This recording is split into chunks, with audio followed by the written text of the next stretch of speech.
floor is yours. Well, thank you very much. Thank you so much for coming. Well, thank you very much for inviting me. It's terribly kind of you to invite me over with such glorious weather. It's been a lovely, lovely morning. I've been for a run around the lake this morning, and so if I collapse at some point, it's due to middle-age fatigue more than anything else. My research tends to be focused on two things. I'm looking at the role of citizenship education and school history in forming post-empire identities in the United Kingdom and also in the Russian Federation.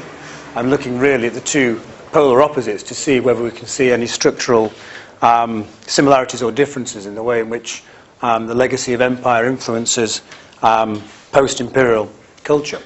And today's lecture really is an amalgam of two different papers.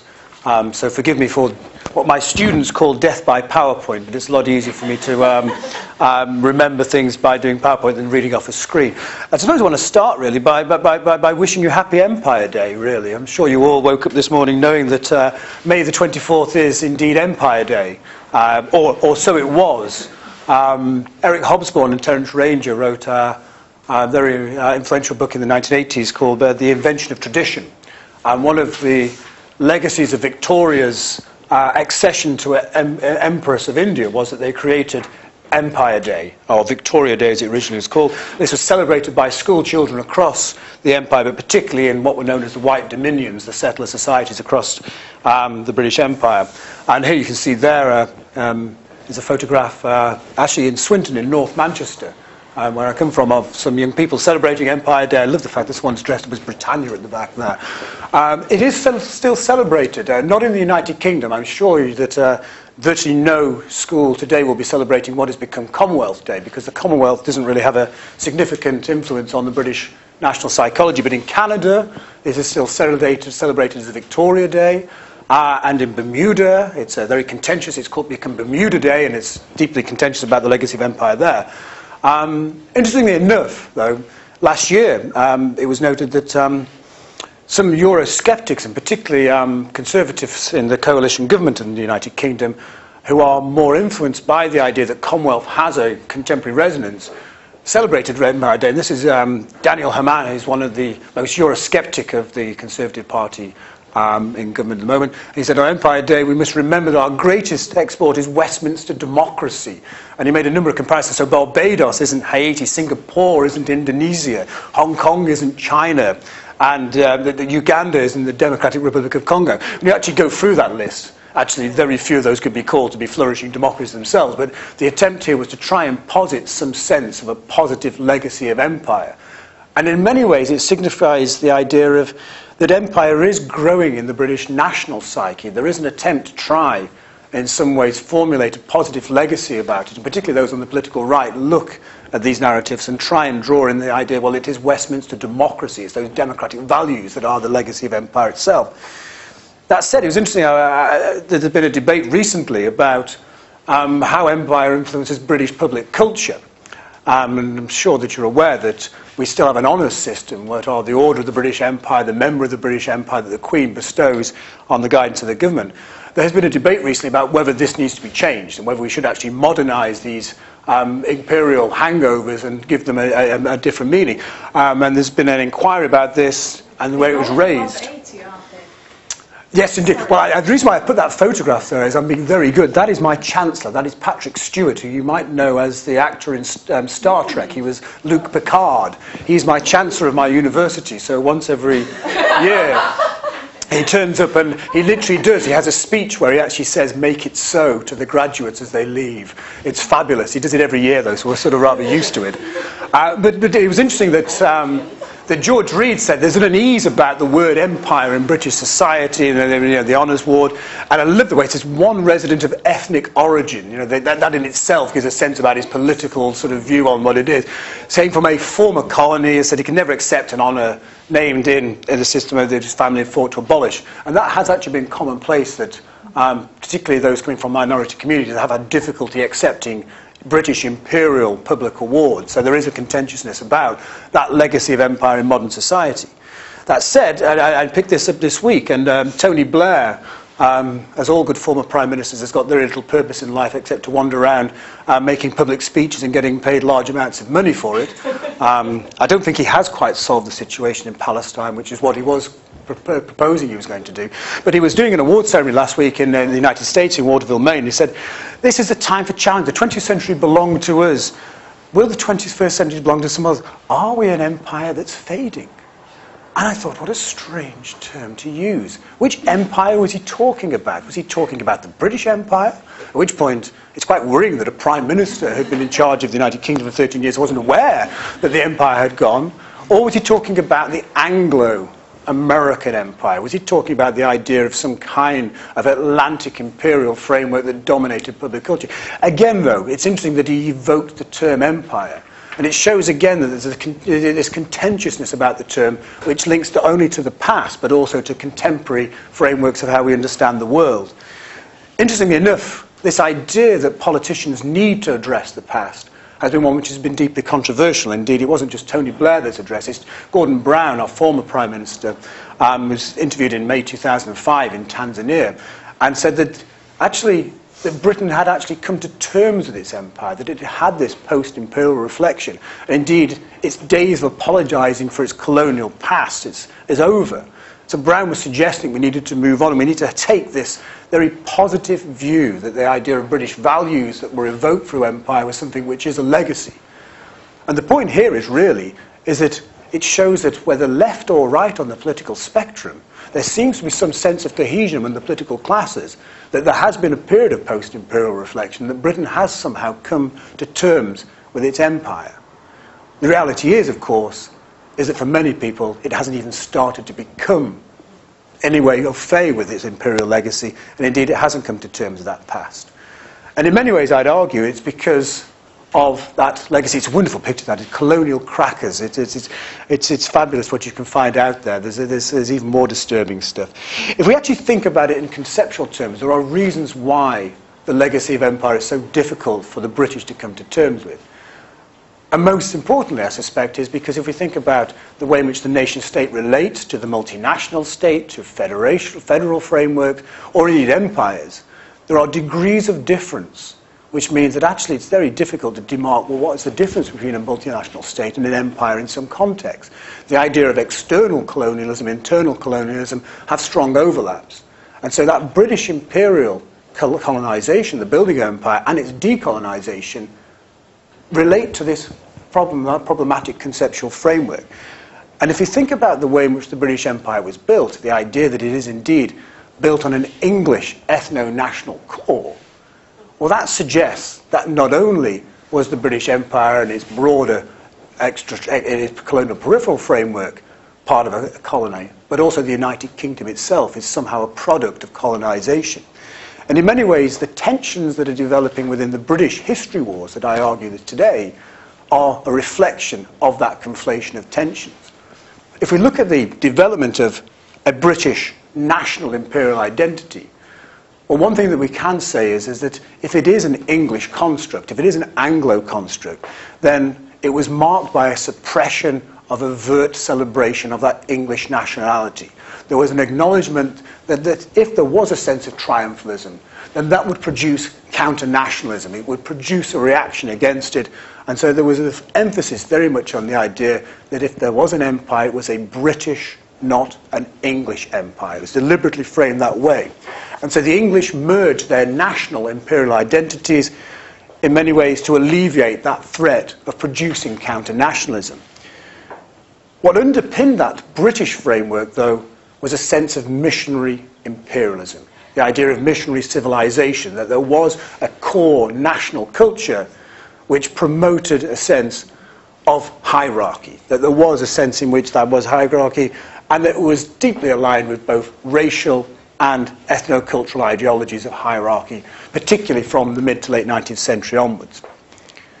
That said, if there is hierarchy in the construction of a British national imperial identity and a national history, then it meant that the penetration of that identity was very much layered by the preparedness of different groups across the British Empire to accept that ethno-national core. And so we see that the closer the proximity there is to the English, the more preparedness that people are prepared to accept that they are part of a broader imperial identity. What it meant, though, is that if we think about the experience of empire, the simultaneous building of the British nation, or the British multination, and the empire in the broader sense, saw the conflation not only of nationality, but also of how citizenship itself was understood. But the borders between the two were always ambiguous. Probably the best example is that relationship between the United Kingdom and Australia, New Zealand, South Africa, and Canada. To what extent was it a shared British stock? Were they part of the same imperial framework? Well, many people in Australia and New Zealand and Canada, particularly until 1973, believed that they were part of a broader Britannic family. And it's only Britain's accession to the European Economic Community, the European Union that actually finally puts a nail in that coffin and that end of that empire. So in many ways, that is the conceptual framework to understand what I'm going to talk about today. The end of the British world, if we want to call it that. And the end of the British world, which we can see steadily as a factor from the 1950s onwards, and particularly as a period of decolonisation from the 1960s, sees a cauterisation, a brutal chopping, if you want to put it into a rather blunt medical term, of that sense of a broader family. And in many ways, what it means is it reflects and refines that national identity into a geographically more bounded sense of the United Kingdom, or the British Isles, if you want to include Ireland within that framework. As we see post-imperial or post-colonial immigration increase from the 1950s into the United Kingdom, and particularly from the 1960s, what we also see is a rejection of that sense of broader transnational citizenship across the former empire, across the Commonwealth, and citizenship is increasingly used as a tool of exclusion. So in the 1960s onwards, we see various pieces of legislation which deliberately seek to block that transferal, that migration of those from the former empire back to the colonial metropole. The irony being, of course, from 1973 onwards, we see the expansion of British citizenship across Europe. And it is strange when I come back from Australia. I've just come back from Australia recently. I was talking to someone on the plane, and they were complaining, the Australians, why is it that we have to go through the non-British channel at the airport, whereas someone from Poland can go through the EU channel? Isn't it a rejection of that British family in many ways, that British sense of it? And it is an enormously sensitive issue around that sense, that legacy. But what it has meant is, since the 1960s onwards, is there's been a search for a new civic British national identity. What does Britishness mean in the post-imperial period? Well, it's meant that there has to be, in many ways, a re-evaluation not only of the borders of citizenship, but what British nationality is and what constitutes it. One of the key issues around this is, of course, though, is this search for a new sense of Britishness has been still influenced strongly by the typologies of empire itself. So we've seen that approach towards multiculturalism, there has been an assumed sense that there is a cohesive sense of Britishness that migrants must in some ways integrate, or actually more realistically assimilate into. The question has been, though, when people have been asked, well, what is the actual framework of Britishness that migrants should in some ways integrate into, it's been very difficult to actually articulate that. And the more and more that prime ministers and other politicians have tried to articulate what a modern sense of Britishness is, the more political difficulties they've found. The best example being Gordon Brown, who was, in many ways, enlightened in his attempt to try and articulate a sense of Britishness, but it created huge political problems for himself, because as soon as he tried to articulate it, people reacted against it and found that they could criticise it very easy. What we have seen, though, is that within this search for new Britishness, it is evident that there are post-imperial and post-colonial influences. And those post-colonial influences have not just come from new migrants coming to Britain and trying to integrate into British society. The multinationality of the United Kingdom itself has produced post-colonial tensions. And so that's really why my speech today is about the legacies of empire and not the legacy of empire. Because I argue that there are two legacies of empire which frame those debates. And in many ways, they're recognition that potentially that process of imperial breakdown is not yet complete. That there is another part of the decolonisation process, or some would argue that there is another part of it that could influence the internal core, the United Kingdom itself, and reshape the Union itself. How this is being played out increasingly, I would argue, is that there is the emergence of a British history wars, and national history is being used by politicians and others for political purposes to build cases and counter cases for reshaping Britain itself. One of the most key areas where this has emerged has been the teaching of school history. And I just wanted to spend a couple of minutes just to describe some of the work that I've been doing on what are called the cultural history wars. Because school history and the content of school curricula seems to be one of the key battlegrounds. And in many ways it's because it's the sensitivity of the future projection, the teleology of the future nation, the idea that generations are the lifeblood of the nation, and that in some ways we should be sensitive about the way in which our history, what is us, our history is taught to our children. So when politicians are using language around teaching of school history, it is very much sensitized about this idea that the younger generations are the lifeblood of the future of the nation itself. In many ways, the debates reflect ongoing debates that have existed in Australia, in the United States, in Canada for some sustained period. And indeed, the Stuart McIntyre, Anna Clark's book on the history wars in Australia, it was published in 2003, is a seminal text on that development of how indigeneity, how indigenous peoples, the colonisation of certain countries has reflected in this cultural history wars. Where do they fit in? I argue that the British situation is different, because there isn't, in the same way, that pronounced sense that indigeneity is a driver of this.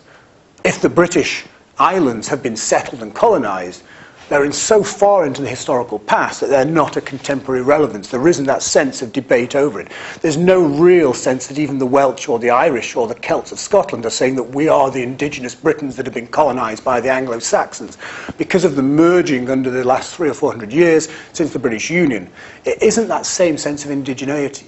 What's driving the British history wars is multinationalism, migration, European Union, devolution, and different contemporary political tensions which are driving history as or politicizing history in a strong face. It's interesting that the history wars, the debates about school history, rarely discuss pedagogy, though.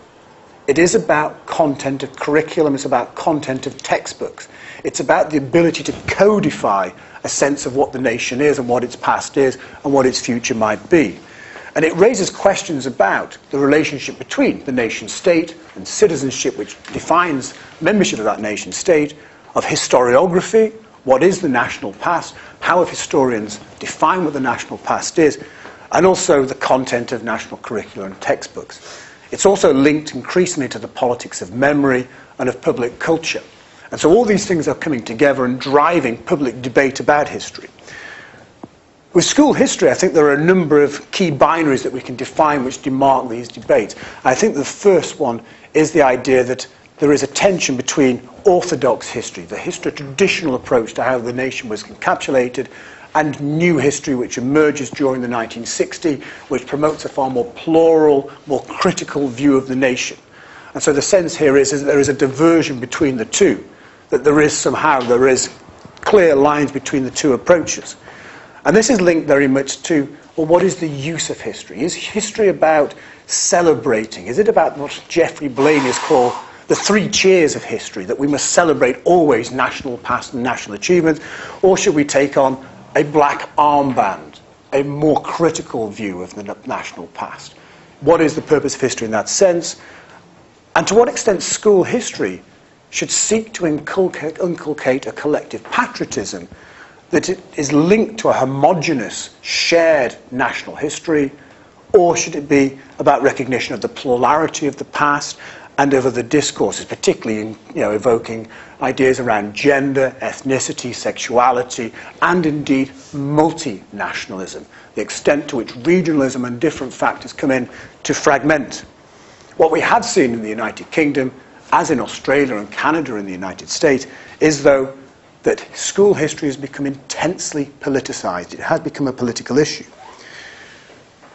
Therefore, as I said before, the drivers of the British history wars are very much around contemporary factors. The decline of empire, post-war immigration is certainly a factor. Of course, Europe in the United Kingdom is the continual divider politically, and current debate, of course, is that we should have a referendum in the midst of the Euro crisis. I'm sure that's going to help things. Devolution, the breakup of a common British social citizenship. The idea that a shared experience of Britishness is linked to certain citizenship rights has been strongly fragmented. Higher education is a perfect example. The fact that you don't pay any tuition fees in Scotland, and yet in England you pay up to now 40,000 euros to go and study. If you're an English student and you try and study in Scotland, the Scottish government will charge you the same as if you study in English. So suddenly there is competition about social resources, and there is a fragmentation of that common sense of a British social citizenship. It has been defined largely by regular media commentary, and it has become very much something of a public debate, and politicians also provide a commentary on what has been called the politics of Britishness. So from 20 years ago, when debates about identity were really peripheral, we've seen now that this is one of the foremost political debates, the idea of trying to encapsulate what we are and who we are. Many public surveys flag up, though, that across the United Kingdom, people are less prepared to ascribe themselves or prioritise a sense of British national identity as their primary identity. And many of those media commentators have managed to argue, should I say, that there is a correlation between this decline in a sense of British identity and a decline in knowledge of young people of the historical past. To provide a few examples, this is produced by Professor Derek Matthews. He's at the University of Cardiff. He's not a historian, he's not a social scientist actually, but he wrote an article a few years ago where he proclaimed the strange death of history teaching. He was playing on, obviously, George Dangerfield's strange death of liberalism. And he drew up a framework of questions that he asked his undergraduates, 5 what he described as easy questions, who was the general in charge of the Battle of Waterloo, etc. And he noted that his students had very little knowledge about all these, what he decided were key issues. And he argued that we're looking at a whole generation that knows almost nothing about the history of their or anyone else's country. What he didn't acknowledge, of course, is that the history curriculum had moved since he was at school, and of course, why would young people have the same framework of historical knowledge that he has? But that's beyond the point. He was tapping into an established narrative which others have been popularising for some time. Melanie Phillips, who writes for the Daily Mail, she, for any of you watching the Breivik trial, she appeared in his 1,500-page manifesto. He took large chunks of the articles that she writes in the Daily Mail, which she's very critical of multiculturalism, she's very critical of change, very critical of the sense in which Britain's own. But she argued that the problem is that we're teaching too much Peterloo, too much social history, and not enough Waterloo, not enough celebrating the British military past and success, particularly over Europe. And she said we have been seeing the deliberate denial of the opportunity to develop a national identity based on a mere 100,000 years of history, because it might brainwash young people into a racist cult. Might seem rather extreme until you actually listen to some of the politicians who also have tapped into the same narratives.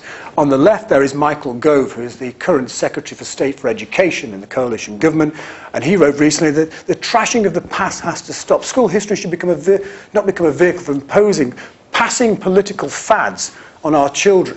The suggestion here being that is somehow that history is apolitical, that true history, proper history, lacks a political underpinning, and that only we went back to the past that somehow we'd be able to inculcate this sense of common citizenship. The person on the right is Tristram Hunt, who's a former historian at the Queen Mary's University, is a very popular Victorian historian. He's now an MP for Stoke-on-Trent, and interestingly enough, he's a Labour MP. So again, it crosses those political divides. He argues there's been an assault on history teaching, which has led to a contemporary historical amnesia.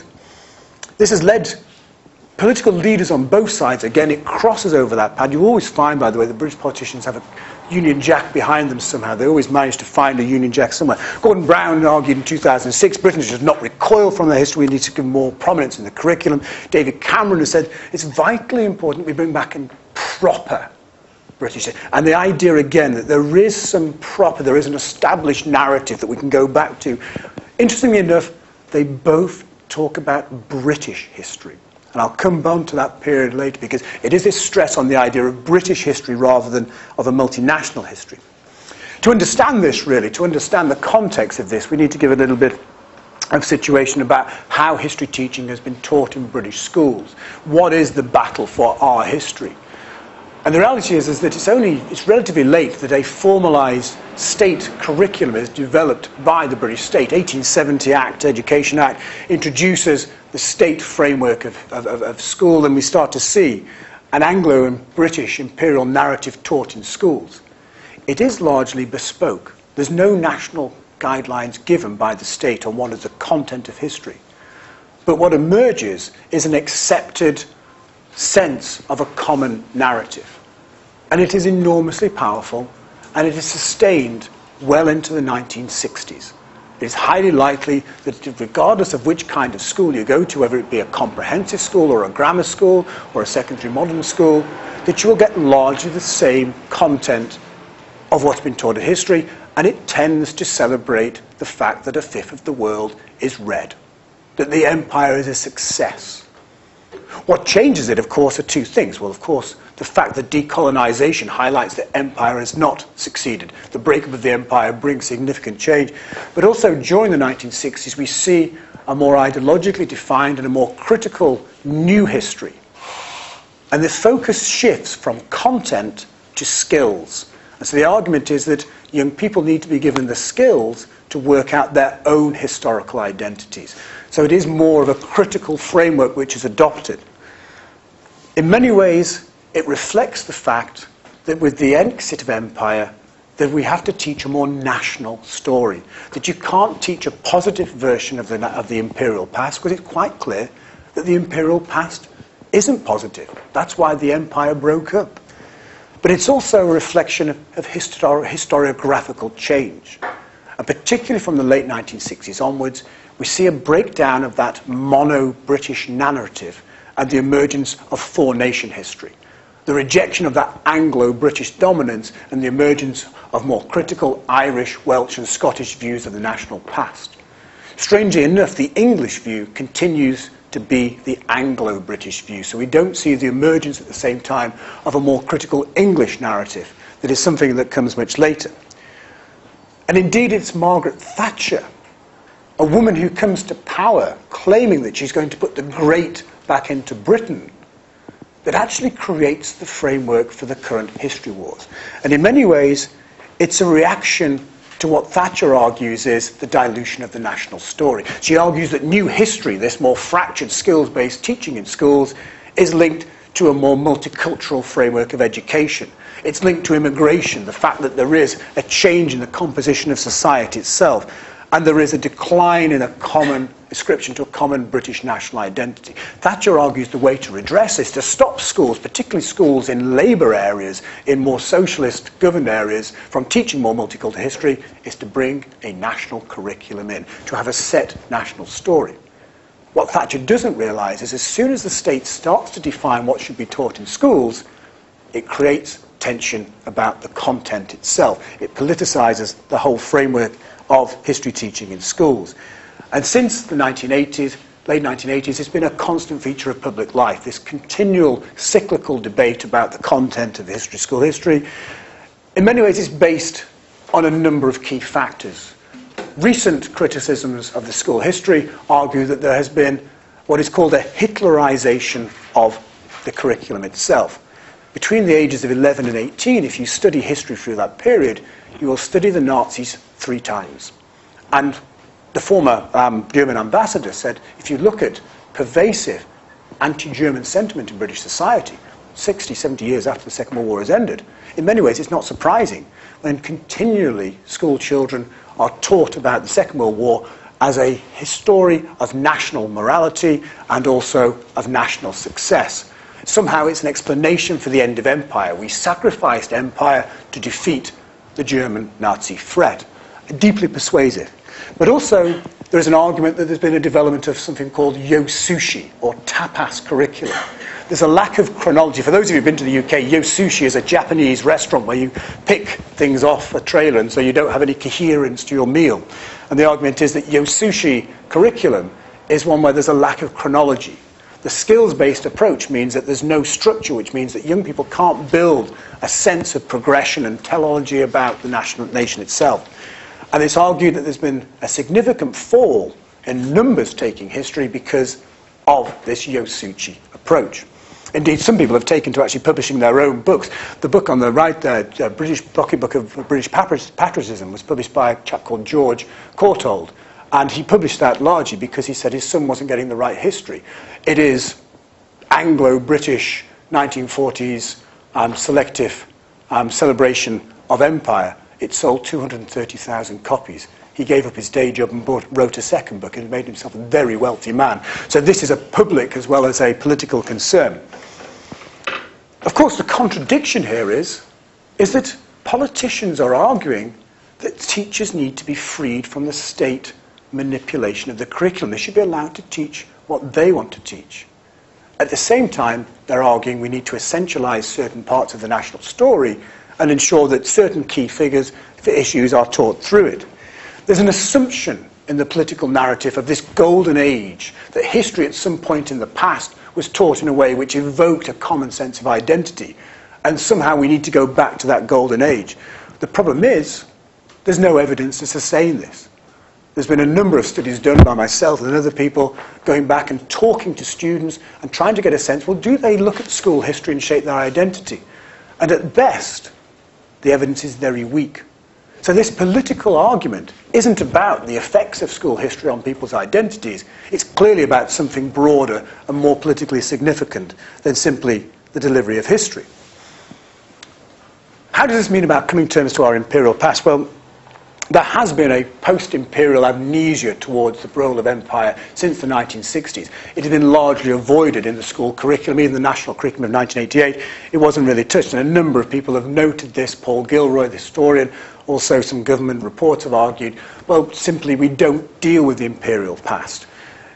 As an attempt to try and redress this, the Daily Telegraph, a right-wing newspaper in the United Kingdom, actually decided to deliver a free copy of Henrietta Marshall's 1905 tome, Our Island Story, to every primary school in the country. If you read the book, it is deeply, deeply offensive in every way, and they thought it was perfectly acceptable to send it out to every school. As far as I know, lots of schools have used it to prop up tables and to do keep various doors open, but it's not been used as a study. But there has been, in the last decade, an acceptance that there is a need to address the legacy of empire within the school history curriculum.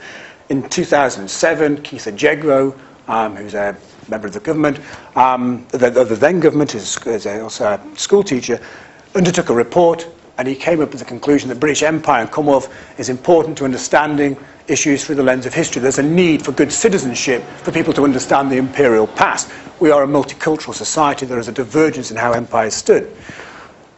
It has also drawn in historians into a more public debate, and the debate has been about the extent to which the empire is a benevolent empire. We should look on the past as a positive idea, that it brought positive modernity to societies that were needing civilization. In many ways, a recourse to the 19th century approach. And those who are imperial apologists. Eric Hobsbawm has argued that it's clearly that empire is an integral part of the British history. And Niall Ferguson has countered that there needs to be the right kind of textbooks, the right kind of curriculum, that the teaching of empire shouldn't be just a litany of crimes, that we need to maintain that there is a positive and a negative aspect to empire. The reality is, though, that we've seen very little change in the way in which empires... I apologise, by the way, I put this in for my students. I'm sure none of you will know, possibly you might know who Dizzy Rascal is. He's a rap star, very popular in the United Kingdom. If we actually look at the history curriculum, though, well, what we see is that it's largely absent of empire. The Second World War is taught intensively through the history curriculum, but it's the white Second World War. It's the European Second World War. There's very little recognition of the Commonwealth framework. The idea that we were alone in 1940 is persuasive. They don't mention the 3 million Indian troops that we were alone with in 1940 as Dunkirk failed. It is the idea, really, that there is a national framework rather than a transnational idea. But there's also a deflection of morality. And a focus on the Holocaust has continually overlooked the sins of empire. And so it's been much easier to posit that sense that if there is an aberration of morality, that it is something which is uniquely possibly German, rather than it is something more broadly shared. There's no inquisition in the idea that ethnic cleansing or concentration camps were a product of the Boer War or the British imperial policy. It is something which is strongly linked to the Nazis. But also that imperial history is taught often as foreign history. National history is something reframed on the nation, and that somehow there's a separateness of the past, that there is a rejection of that transnational nature of history, of global history itself. And indeed, the fact that we have Black History Month still suggests that there is a compartmentalization of a broader multicultural framework of how history is understood. And with that, there's a lack of recognition of the plurality of imperial experience itself. I tell this story quite often, but I did some interviews with school teachers, history school teachers in schools. I went to one in North Manchester, and there's a deeply, deeply plural class of students. And they were teaching the First World War. They were talking about India in the First World War. And a young Pakistani heritage student put his hand up and said, "Excuse me, sir, what did Pakistan do in the First World War?" And the teacher went, "Pakistan didn't exist during the First World War. It was part of India." And the student, in the most forthright language, told him he didn't agree with that and stormed out of the classroom. He didn't have the historical literacy to understand the broader imperial framework and where Pakistan and India fitted into that story. And it is part of the problem of the way history is being taught in schools. Dizzy Rascal, I think it is a great quote. It is, as I said, the problem is that there is an emphasis on the imperial story. It is on Wilberforce, it's on slavery and the abolition of slavery. It is instructive that in 2007, the British celebrated Wilberforce more than they celebrated the triennial celebration of union between England, Scotland and Wales. It was easier to look for the positive. At no point did they go and look at the origins of slavery. Did they go and look at the issues of driving the morality? As he said, Black history focuses on we were slaves. It made me feel a bit shit. And I think there's still a pervasive sense of that. But to move that on, and for the last 10 minutes or so, I just want to focus on the second narrative. When I said about legacies of empire, the second legacy is this idea of the internal colonial, the idea of the breakup of the United Kingdom itself. Michael Hector wrote a significant, influential text in 1975 on internal colonialism, at which point he argued that the political incorporation of Scotland and Wales and the Celtic periphery, as he called it, the collective periphery, was one which was underpinned by a colonial Anglo-Saxonism. And that since 1707 at least, that there had been a form of cultural economic colonization of the rest of the United Kingdom by the English, a subjugation of the free spirit of national expression. And in many ways it fits into Christian Kumar's theory that the English were a duly imperial people. They were imperial within the broader empire, but they were also imperial in the context of the United Kingdom itself. Hector's internal colonialism thesis has been strongly critiqued, and it is flawed in many different ways. But the actual term itself has been increasingly influential and has been certainly accepted by politicians in Scotland and Wales trying to build counter-nationalist separatist narratives. In both cases, there is an assumption of the inauthenticity and the instrumentalism of the British Union, that the United Kingdom is a false construct. Because it's not a nation state but a multinational state, it goes against Ernest Gellner's ideas of the congruence of the nation and the state, that it is somehow artificial, and therefore that it needs to be redressed. It also builds into the argument of Stephen Howe, who says that if you look within the United Kingdom, and particularly across the empire, there are degrees of colonialism. The colonial relationship that we more traditionally acknowledge within empires is one of extraction, which is very simplified between the colonizer and the colonized. If you look at the situation in Ireland, then it's much more complex because there are issues of colonization, but at the same time, Ireland is a significant part of the building of the British Empire. The Irish imprint and the Scottish imprint on the British Empire is significant. Indeed, by ratio, the Scots contribute to the building of the British Empire far greater than the English. And if you go to Edinburgh and Glasgow, you can see they're imperial cities, they're grand imperial cities. So therefore, the suggestion within the internal colonization theory is that it's not overt coercion. It is not that exploitative relationship we more traditionally associate. It is more a question of misrule. English, Westminster misrule. But it's also a belief in the idea of the autochthonous national state and culture, that there is some kind of pre-modern basis and that only if the United Kingdom broke up, then Scotland, Wales and Ireland could realise their true national destinies. This has increasingly been influenced. I had to put this in, by the way. This has caused so much trouble in the United Kingdom. The Economist recently published this front cover, and you can see it says it'll cost you the price of Scottish independence. You can't see it, I'm afraid. I'll show it later. But it actually calls Scotland Skintland. And Edinburgh becomes Edinburgh. And Glasgow, Glasgow. And it's a deeply humorous take on it. The Scottish nationalists actually tried to sue the Economist magazine for racism. And in many ways, it does provoke that sense of the tensions around this. Internal decolonisation, though, is a conceptual framework which is increasingly taking up purchase. The idea that if the breakup of Britain is part of that imperial withdrawal, that it is a process of decolonisation. And in many ways, we've seen what is the rise of what is known as victimhood nationalism. The idea that the British imperial mission and the UK state itself has suppressed and in some ways made victims out of the different nationalisms of the United Kingdom.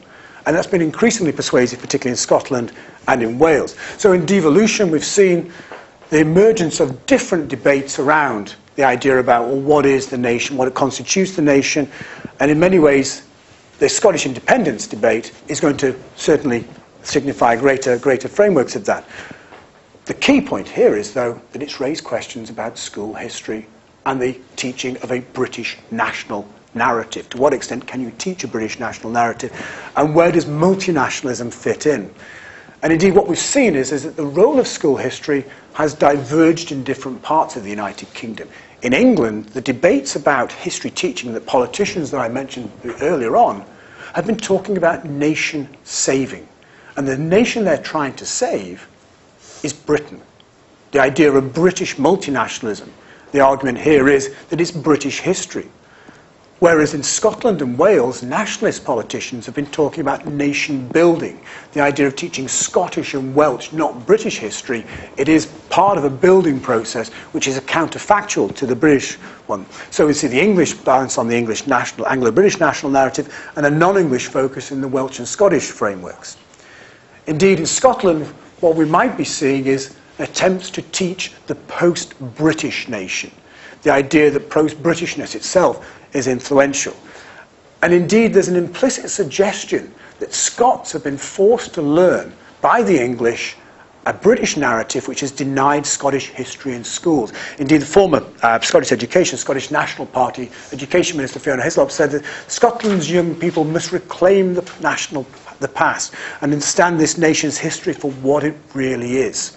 So she's suggesting there that somehow that Westminster has deliberately denied Scotland's young people.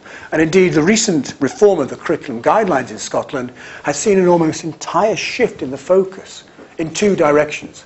Firstly, far more of a stress on pre-Union medieval Scottish history, the building of the nations, the origins of the nations, but also a breakdown of that British narrative. So it's the Scottish First World War, it's the Scottish Industrial Revolution, and it's Scotland's history, not Britain's history. A re-emphasis on the focus of history itself. It has been deeply criticised. Indeed, Tom Devine, the Scottish historian, has said that one of the big problems with the Scottish National Party's approach is that it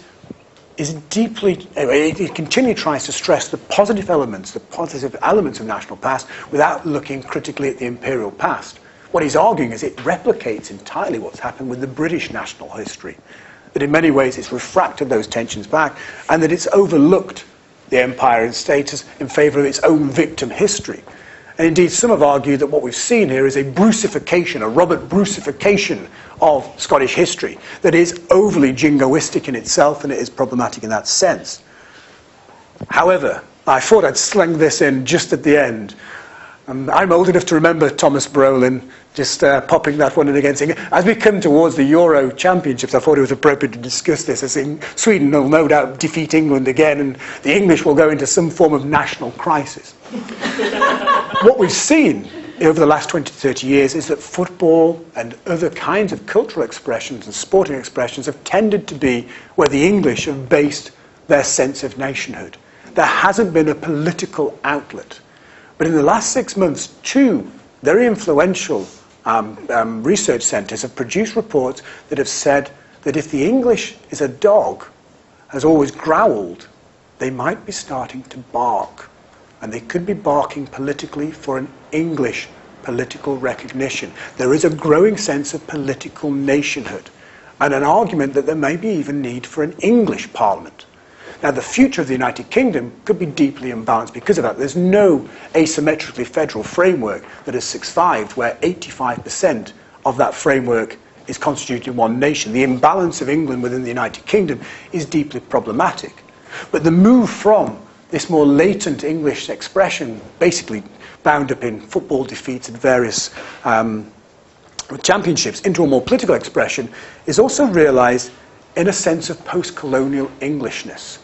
And maybe this is the key issue about post-coloniality and the breakup of the United Kingdom and its imperial legacy, is that in many ways devolution and that separateness, that recognition of multinationality, has actually seen the English, or certain sections of English society, adopt the same victimhood nationalism. They've rejected the sacrificial element, the idea of sacrificing English nationhood for the broader British imperial vehicle, and have started to argue that national recognition should be English. Indeed, Mark Perriman, who edited this very influential book, Imagine Nation, England After Britain, argued that greater Englishness masquerading as Britishness is a cultural conspiracy. It's some politically engineered movement designed by Westminster to subjugate English national freedom. George Monbiot, writing The Guardian, argued that England, as the great colonising nation, has become a colony, that the UK has colonised England itself. Jeremy Paxman, who some of you might know, is a very popular British journalist, he presents BBC Newsnight, says once upon a time the English knew who they are. And this has led to people demanding that in schools what needs to be taught is not British history, but English history. Of course, the problem with that, of course, is that all along, actually what has been taught has been English history. It is that change in semantics, possibly, that is the change that means that the English, who are a people without their history, might become a history with it. Concluding thoughts. I've run on a little bit too long. I did warn you that I would waffle on far too long, so apologies for that. Just a few loose conclusions, really. I think if we think about empire and school history, that post-imperial myopia, that political desire for a largely uncritical past, well, that period is coming to an end. And it's coming to an end because maybe devolution itself has produced post-colonial tensions within the United Kingdom, which simply, when added to the tensions of immigration and multiculturalism, have built a momentum for a more critical focus. But it's also highlighted that multiculturality and transnationality means that the boundaries of national history is impossible to achieve. You can't have these debates in the United Kingdom about what is the British national past without recognising that the history wars in Australia are about the legacy of Britain. At what point does Britain stop being the imperial power, and when does Australia become an independent state? I was over in Australia about 6 weeks ago. I was over for Anzac Day.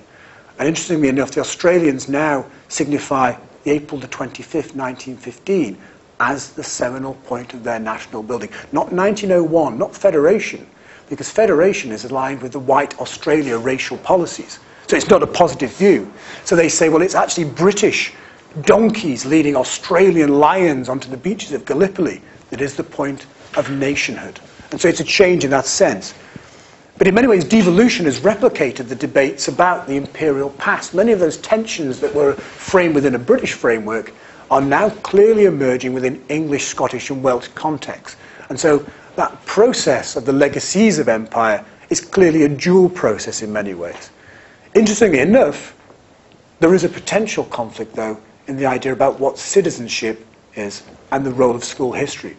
Because the clawing back into the past to justify the present is still very much nationally focused. It doesn't recognise that transnational sense that we are a multicultural society and many of our citizens come from different parts of the world. Their roots do not have a common framework. And there's no attempt really to address that in many ways. But it is clear, and particularly as we come forward to a period, in the next 5 years, Britain is going to spend much of its time memorialising various things. In July 2014, we've got the anniversary of Bannockburn, England versus Scotland.